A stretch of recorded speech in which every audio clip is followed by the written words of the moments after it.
I just finished my round 8 game against international master Vignir Vatnar Stefansson, and it was a good fight. Coming into this round, I was 4.5 out of 7, and I really didn't have much time to prepare because my previous round today went for about 4 hours, and there was only so much time to eat between games. So I went into this game without too much prep. Also, like I checked my opponent's games and just saw he plays everything. Like this year, he's played e4, d4, c4, knight f3, etc. So I decided just to stick with my usual repertoire, and we ended up going into a Catalan after pawn to g3. I had briefly looked at knight to c3 before the game, but I really didn't look at much Catalan before the game. And I was aware that he probably prepared for me. And my most recent tournament game that I played against the Catalan was in Abu Dhabi. I'll link that somewhere, maybe below. And in that game, I played a very rare sideline pawn to h6. And if you want analysis of that line, you can check out that video. I didn't want to repeat that line. And he actually told me after the game that he watched that video and was hoping that I would play h6 again. But I decided to play a different line, which I actually play more often, is pawn takes c4, bishop g2, and bishop to b4. And I didn't really want to go into this because it's pretty predictable, given that it's my main opening that I play in Online Blitz and Bullet and Rapid. But it's also a very solid, reputable line. And he also told me after the game that he was not happy to see bishop b4. So I think I made the right decision. And the line that we went into after bishop d2 is pawn to c5. And maybe about 10 to 15 years ago, this line was really, really rare. But it did grow in popularity, partly due to a good friend of mine, Ray Robson, who played this line with really good success. He has some beautiful games in this from the black side, and he's one of the reasons why this line became more popular. So I like to call this variation the Ray Robson variation.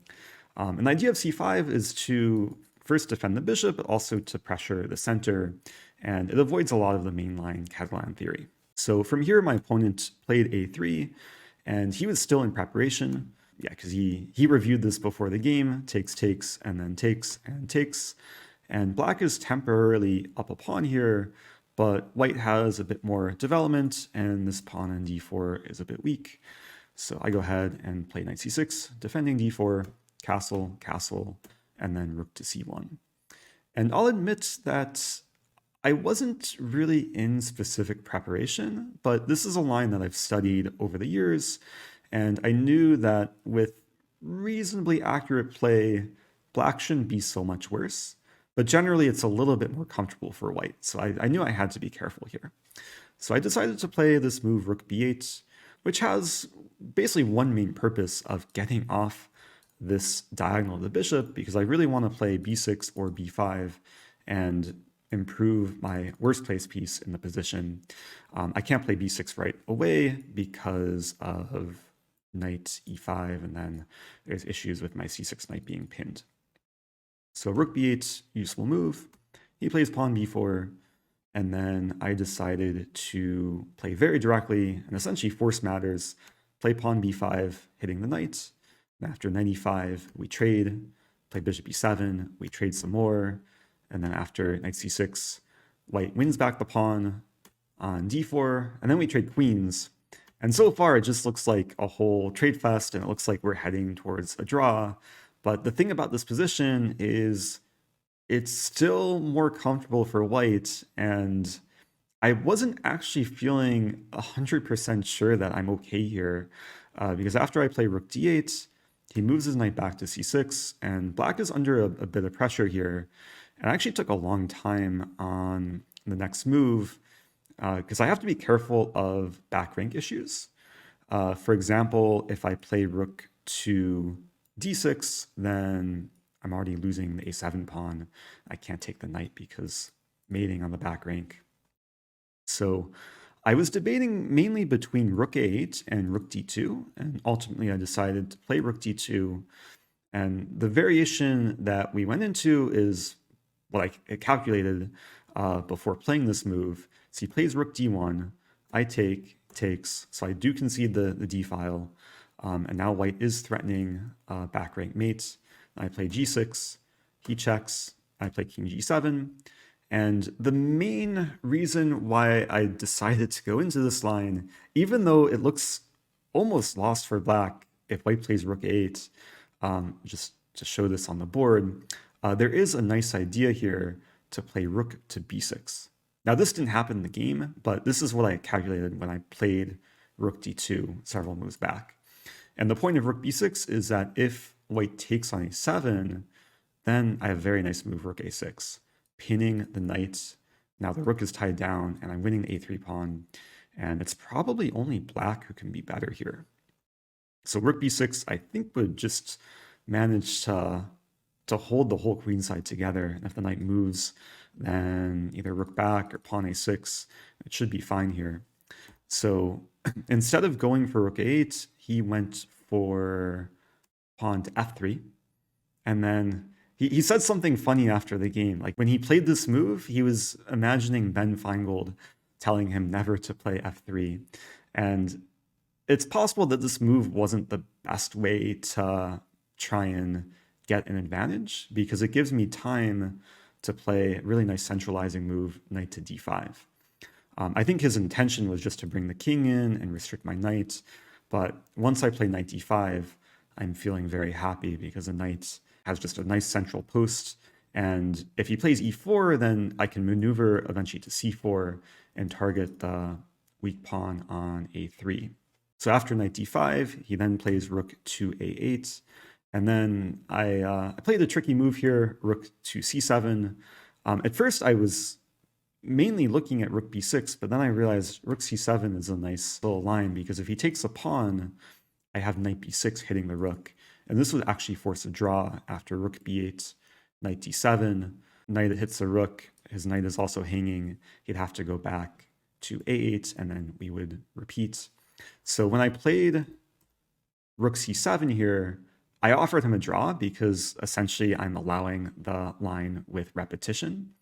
But then he declined, which I wasn't too upset about. He played knight to d4, and the game keeps going. I play rook b7, defending the pawn. He plays rook c8. I play rook c7. So at this point, I'm just trying to be solid and make sure that he's not getting any funny business. Here I'm offering the rook trade, and if takes, I would defend b5, and yeah, this should be just equal. So he played rook to d8 here. He was really trying to create chances for himself, but then I played pawn a6, and at this point, I think I've completely consolidated, and I'm already having ideas of rook c3, or maybe even rook c4 first, and trying to get counterplay on the queen side.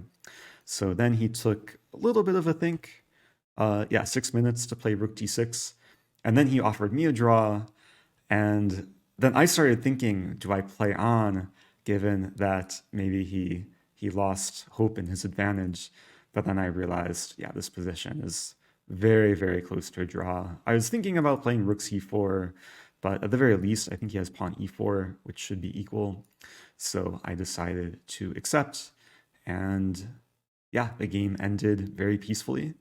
I think this has been the most peaceful game out of all my games, but there were still some interesting moments with opening preparation and just the slight struggle to not be worse going into the endgame.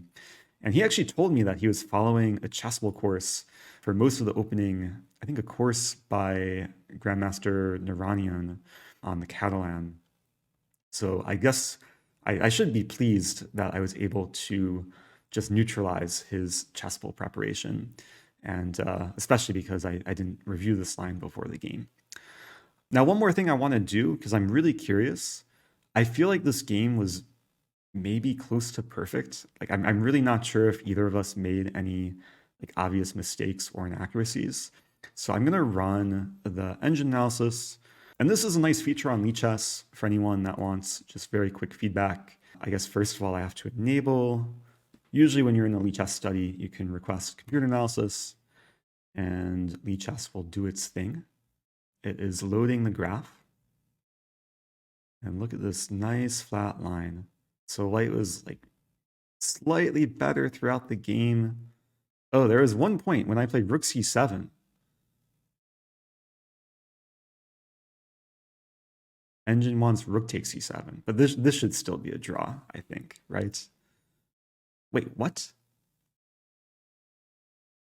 White's better. Really? Also, look at this, just to show. Look at this. 96%. No inaccuracies, mistakes, or blunders. But I could have been worse. I'm confused. Knight takes c7. King f2. I mean, I was just going to bring my king in. Knight c6, a6, king e3.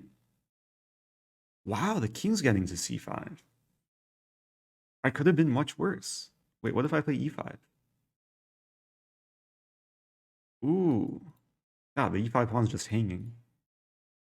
Wow. Okay, I guess I'm grateful to not have lost this game. I could have been tortured a lot more. Okay, that makes me feel even better about the result. Man, goes to show, like I could have played a perfect game, but still probably lost, which is really crazy. Anyway, I'm gonna end it here. Thanks for watching, and there's one more round tomorrow, and it starts an hour earlier at 9 a.m. So I'm gonna have to get some sleep. But stay tuned for the final recap, and I'll see you guys later.